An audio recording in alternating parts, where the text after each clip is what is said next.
If you have the ability to love yourself first. Charles Bukowski. So last week I was in Utah, and while I was there I did some guided breath work, which I'd never done before, and honestly was a little skeptical at first. But I try and keep an open mind and gave it a shot. I'm happy I did. It ended up potentially being one of the most important things I've ever done. And I want to share why. Because this breakthrough or aha moment, if you will, was exactly what I needed when I needed to hear it. So this episode's going to be a little different than usual, but I feel compelled to pass it along. So to set the scene, I arrived with a friend of mine to the instructor Jen's location.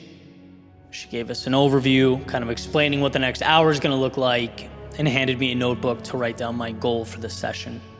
And the notebook becomes pretty important as the story goes on.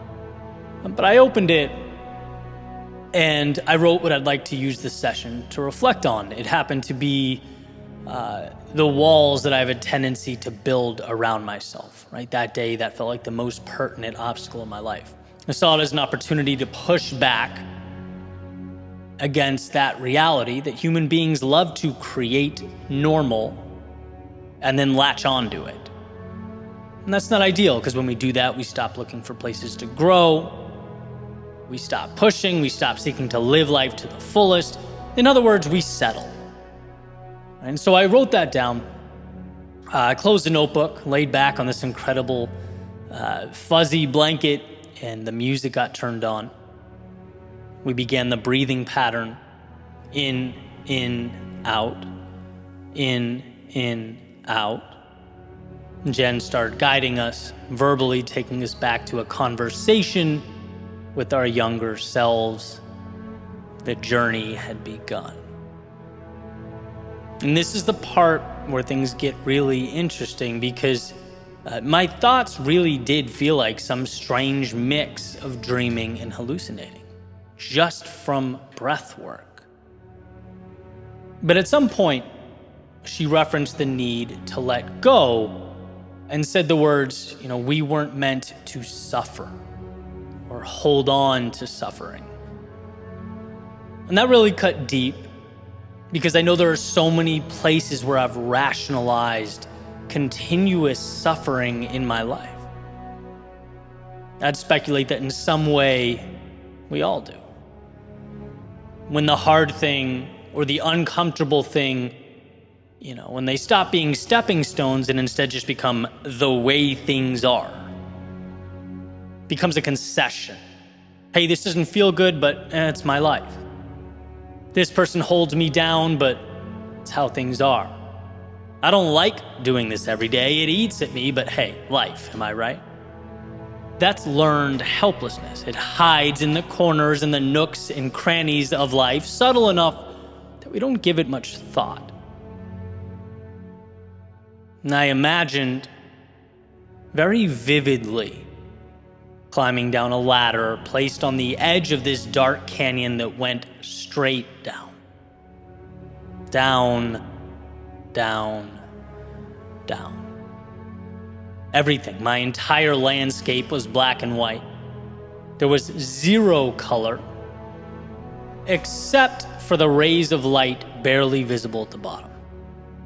All the way down as I descended into the canyon.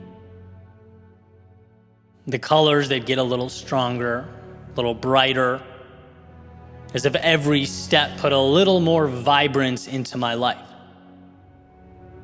Each move down made things a little clearer, the ladder becoming quicker and quicker, eventually turning into a slide that brought me down to the base of the canyon, where upon landing and standing up, everything was illuminated. Fields of sunflowers, waterfalls, birds chirping, the sun shining, and it was there in that moment I realized my intention for the class, the one I wrote down in that little notebook, well, it missed the mark. Not in the sense of being incorrect or wrong necessarily, but it simply wasn't enough. See, at the root of it all, or at the bottom of that canyon, existed life with the courage to love yourself. Not just accept yourself, not just be okay with your existence, but love yourself. With all your faults and your struggle, with all your mistakes and your history, it became clear to me how much changes when you love with all your heart the person staring back at you in the mirror. The opinions of others, they do not guide your decision making. How could they? How could others know you better than you? In fact, those opinions are part of the black and white landscape to be left behind at the top of the mountain. The consistent suffering you've become accustomed to, the learned helplessness you endure, that's not acceptable to someone who truly loves him or herself. Loving yourself means pushing away that which is not you. It's finding that ladder down to the beautiful world of authenticity and truth, the magic of being aligned with what really matters. And what's funny is, I can talk about breaking down barriers. They should be broken down. I can talk about stepping into fear because it should be confronted. I can talk about finding a way out when we're stuck and a way up when we're down. I can talk about all of that every day of my life. But none of it matters if you don't learn to fully love the reflection in the mirror more than you ever thought you could. Think about the gift you could give to that younger version of yourself. Think about what you could give to those close to you, your family, your friends. Think about what you could do for the world if you left those black and white concessions behind you and lived a life true to yourself. It is, of course, not always easy, but I learned that day that it is the North Star. It's what we build upon. So before we ask how to shape the world around us, maybe we should be asking, how do we embrace the one within us? Maybe we should learn to love ourselves so deeply that those walls don't need to be broken down. Because in time, we'll learn not to build them up in the first place. We'll learn that in a world of black and white, it is acceptance and trust and confidence and love that gives it color.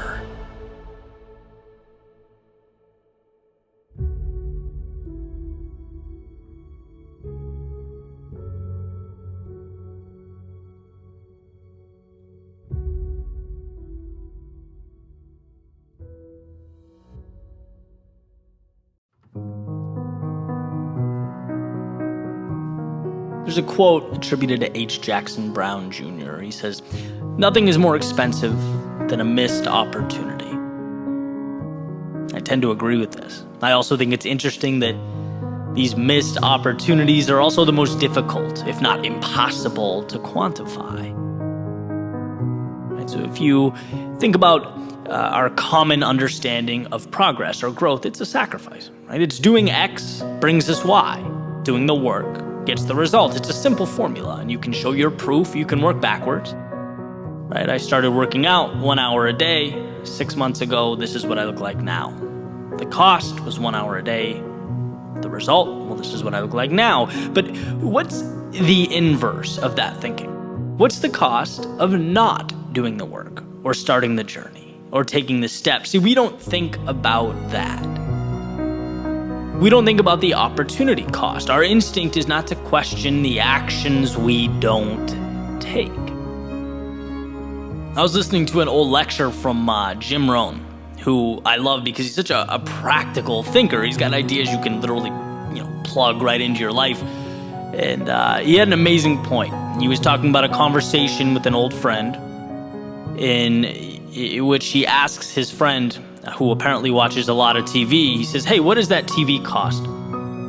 His friend says, "Well, I think it's like $500. Jim says, "No, I don't think so." His friend says, "Yeah, I bought it, $500. He says, "No, I think it's costing you about $40K a year." Why? Well, not because of what he paid for the item, but because of the opportunity cost. What his time using that TV could be reallocated to. That's what's so incredible about that point. It's like, just because you don't have something doesn't mean you aren't in fact losing out on it. Time is our most precious of commodities. Its utilization is the gateway to transformation. It should be protected. And, the intent of the message is not to walk around panicking about every second, of every minute, but more being aware holistically how recklessly we use our time. I don't know if you've ever looked at the screen time usage on a cell phone before going to bed at night. It's terrifying. Right? Some of it was necessary, but a lot of it wasn't. And what does that cost? What does 2 hours a day of not moving towards a dream or goal cost you? What about when it accumulates and it becomes 14 hours a week, or roughly 56 hours a month, or times 12, 672 hours a year? These numbers start to get eye-opening. Right? All it takes is a little awareness, and we see how often we dispose of time like it's valueless. Everything we do has a cost, because in doing it, we are making a decision to not be doing something else with that time. And again, I believe in balance. I want to emphasize that. I'm not suggesting that we walk around like robots, clocking in, clocking out, checking boxes so that we don't ever waste a minute, right? As the great Keith Urban says, the best days of my life were all that wasted time. We should explore and enjoy and love and laugh and experience life. But that awareness makes us more intentional with those pursuits. With our work time and our play time, it forces us in a way to prioritize, to ask ourselves what we want. Instead of only looking at progress like this vending machine where you put in X and Y comes out. Well, we can ask ourselves, what happens if I don't put in X? What happens if I keep it in my pocket? What won't come out? What could have existed that now won't? See, just because you don't see something slipping away, that doesn't mean that it isn't. And the immediate, the world in front of you, unfortunately, won't remind you of that. That's a bell you have to ring yourself. You have to peel back the what am I doing and unveil the what could I be doing? What could I be creating? What could reality look like? And maybe you think about it and you find that you're right where you want to be. And that's great. Maybe you realize you've accepted a tolerable existence at the expense of an ideal existence. In which case, I also have great news. You can change that, and you can change it now. We have to understand that you don't only have what's in front of you, you also possess a reality unseen and undiscovered. So don't let the former cover up or diminish the latter. Don't lose the possibility of tomorrow with the distractions of today. Don't forget the cost of inaction with regard to those things that truly matter.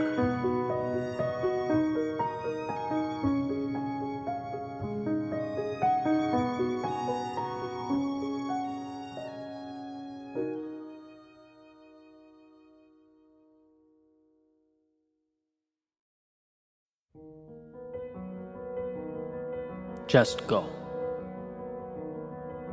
Sure, things will feel strange at first, abstract at first, wrong at first. It's incredibly difficult to separate from the past. It's hard to detach from the deeply rooted biological whispering of, hey, At least you knew what to expect back there. But that whispering has preservation in mind, not happiness. And at some point, we need to stop preserving that which is not ideal, so go. The walls that once existed, they'll crumble. And this will be startling at first, shocking at first, intimidating at first. It's incredibly difficult to watch foundational structures crumble around us, especially when you know you are the one that lit the fuse. It's hard to walk away from the faint murmur stating, hey, this was your home, how dare you leave it? But those words, they have status quo in mind, not growth. And home is an idea you take with you. It's no set of parameters. Just go. The stories you told yourself, the narratives you thought were forever will prove to be nothing more than the end of an underwhelming chapter. This will feel abrupt at first, unfair at first, will leave you deeply unsatisfied at first. It's incredibly difficult to realize that happily ever afters aren't linear, they're cyclical. It's hard to walk away from the voices pleading with you not to turn the page, stating that because their realities will remain the same, so must yours. But those aren't the characters with whom you'll emerge victorious. Some movies must be recast, the setting reimagined, the hero reinvented. And so it should be known that your greatest strength is the little steps that you are capable of taking, the little decisions you are capable of making. And remember, safety is not safe when it keeps you from what you need. And the wrong nows have a tendency to evolve into the wrong forevers. The small concessions, well, they become the big mistakes. So if it's a sign you're hoping for, let this be it. If there's a time you're waiting for, let now be that time. If it's someday you are dependent upon, let today be that day. As doing nothing is in fact a decision, but only one of many. One path laid out before you, one single grain of sand, where the edge of today's world touches the shores of tomorrow's. Sometimes it's about the ability to stand up, face the horizon, and just go. Go because it's only upon going that you realize you're capable of the journey. You finally see in yourself the strength you've longed for. It's in going that you realize yesterday's situation wasn't even really the problem. It was your fear of the unknown, of leaving that situation. It was living with the devil you knew, instead of potentially having to face the devil you didn't. That's what happened to your wings. They just felt safer tucked away. But it's in going that we acquire perspective. The tragedies, the devastation, the things that kept us awake at night, they really weren't that bad. But how are we to know? When you build walls around yourself, what's within them becomes your entire world. It's in going that you create yourself. And while everything you need is already beating in your chest, The great unknown before you is the water to that seed, the key to that door. What you fear is exactly what you need. And so the beautiful dance through life goes on. Not beautiful because of its elegance, it's rarely that. But beautiful because of its promise, its malleability. Beautiful because we get to move without answers in order to find answers. Beautiful because what we become is directly proportional to what we're willing to endure. And that means that the universe doesn't judge. It doesn't know us by our failures or our mistakes, but by our courage. Our courage to face all of these things and move forward anyway. To relentlessly explore the resilience of the human spirit. An infinite light in an otherwise finite world, a bridge that is built beneath our feet in real time. What a weight off of our shoulders to know this. We don't have to get it right. We just have to step out the door trusting that we will pick up enough pieces to put together something meaningful. We just have to go. And then the world, it opens up. Just like that. Leave the old, embrace the new. Simple, you think to yourself. Well, yeah, of course, the best things in life are always simple. Always have been, always will be. We just imagine them to be difficult. We have a knack for making simple decisions into complex matrices of cause and effect, pros and cons, wins and losses. We learn to think for years until we finally come to the brilliant realization that happiness, that meaning, that a life well lived comes when we think less. Ready, fire, aim. There is no perfect path, just an adjusted course, an endless series of change, of learning that falling is just a road sign indicating where we need to go next. You can't plan for that. You can't chart a course that doesn't exist. No, you leave who you were yesterday behind and you set sail. They'll ask you, where do you see yourself in 5 years? And you'll think, who knows? But not here. It couldn't be here. It must be somewhere evolved, where pieces of the world shaped your outlook and became the armor that you now wear.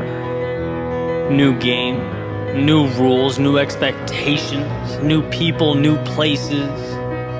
And what really changed? Well, how you view yourself. It's funny how it all works. How things come together when we look over our shoulders. Like it was meant to be. As if this had to be the way things are. No, you could very easily have stayed dreaming, looking out that window, wishing you could leave, hoping for answers that didn't exist. And so the complex now feels as simple as we meant it to. We move forward not knowing but trusting, and we look back with the sense of understanding and a confidence that was built over time. In the game of life, there are people who go and people who stay. People who build and people who don't. And I'm not saying everything will be perfect or everything will immediately snap into place. How could I? But what I am saying is that in moving forward, we pull back the curtain on the opportunity that is available to us. We move from the physical limitations of the bodies we walk around in and towards the infinite power of the mind that powers them. We become who we were always meant to be. How do we know what that is? Well, not until we look over our shoulders, of course. So go. Go make your mistakes. Go learn your lessons. Feel your moments of pain and your moments of bliss. your times of doubt and your times of certainty. Because in doing so, you will have done the very thing so few people get to do with their limited time on this planet. Truly live. So go. Just go.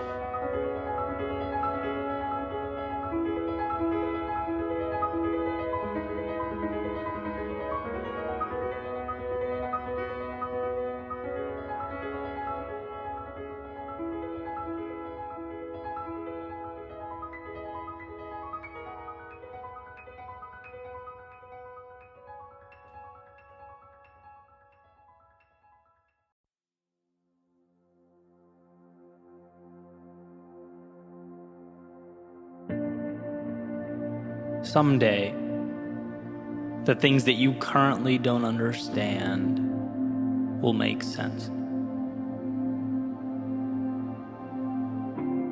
Someday, the big things you're dealing with won't seem so big anymore. Someday, the doubts you have about yourself will be revealed as false. Someday, you'll see that the things you worry about didn't matter at all. Someday you'll see that the road before you wasn't something you had to walk flawlessly, but rather something you had to trust and believe in. Someday you'll look in the mirror and see that you had it in you the entire time, that there was nothing you needed or should have been hoping for. Yeah, someday. Someday that will all be true. But what about some days from the past? I remember years ago thinking someday I would venture out into the world. Someday I'd speak my mind. Someday I would start my own business. I would surround myself with people who believed in what I believe. Someday I'd make a little more money, have a little more time to do what I love. Someday I'd have all that. And as I look around, I realize it looks a lot like someday. But guess what? As we grow, so do our some days. It's a chase that never ends. There's always something more. There's always something bigger and better. And the problem is not the ambition. The problem is forgetting that in so many ways, you've dreamt of being where you stand right now. You have arrived. You're not the same person that 10 years ago was throwing some days out into the universe. No, you have grown. You have learned, you have evolved. Why does this matter? It matters because without acknowledging how far you've come, you cannot acquire the strength needed to go where you must go. When you don't feel good enough, it's often because you haven't looked over your shoulder and opened your eyes. The evidence is right there. It's hiding in plain sight. There's proof that you've been there, that you've faced demons and conquered them, endured your battles and overcame. You did that. And at one point not that long ago, you couldn't say that you had. You weren't yet that person, but things are different now. What you have today was once only that hopeful someday. It was a fleeting thought. It had no merit and no value, yet you brought it to life. Look what you've done. Understand how far you've come, how you ran when you could, you walked when it was possible, you crawled when you had to. and continued on to arrive at a someday that is right now. You, my friend, are a maker of things unseen, an architect of tomorrows and somedays. So don't you dare, don't you ever entertain the delusion that this gift suddenly stops now. Suddenly the burden is too much. The mountain is too tall. No, what you do is overcome. That is who you are. You've done it for you. You've done it for the ones you love, and in some cases, the ones who didn't even understand, but you kept going. Marching through the fires of hell to turn some days into right nows. And I get that the road before you is uncertain. There's no way to know exactly how life will unfold. But that's besides the point. A bird can't predict every gust of wind it's going to encounter. It spreads its wings, takes off, and adapts because it can, because it always has, because that's what it does. I'm not advocating that you should have all the answers. No, I'm suggesting that you trust yourself to find them. To move forward into the haze that surrounds you, to make sense of the seemingly illogical, bring about reality from the make-believe. Someday, you will have what you're aiming for. But here's to never letting a today go by without realizing that you are always living out a someday from your past. You are always arriving and leaving simultaneously. The accomplished and the student, crossing a finish line and on the starting block with another race around the corner, another chance to stretch your legs and reach for the heavens. If you ever forget that, I ask that you find it within yourself to look over your shoulder, to remember what you once asked for, and to appreciate the journey that you have undertaken. You did that. Now onward you go. You have more some days to bring to life.